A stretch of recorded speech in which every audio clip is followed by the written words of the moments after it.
Migrant women, though. We're a very multicultural country here in Australia. What do you see as the major challenges specifically for migrant women, as opposed to, you know, myself coming from an Anglo origin?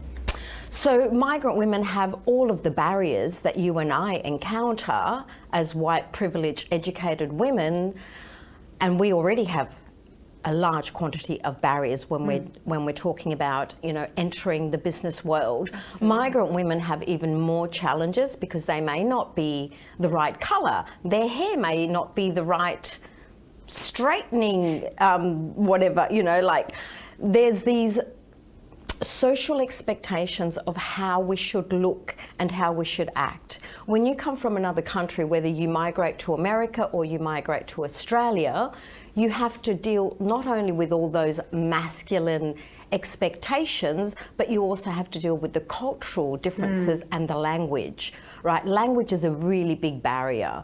So we see from the data and the research that migrant women can't enter the workforce because of all those barriers: language, their colour, their education. Australia and other economies don't recognise the education obtained from a different country.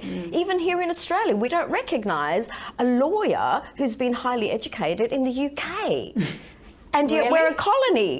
Like, how ridiculous, right? So for migrant women, it's extra hard. And additionally, the great majority of women around the globe tend to provide a service. They don't produce a product per se.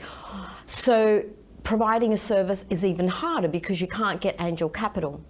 You can't get a lot of grants that governments and not-for-profits may offer because it's a service industry.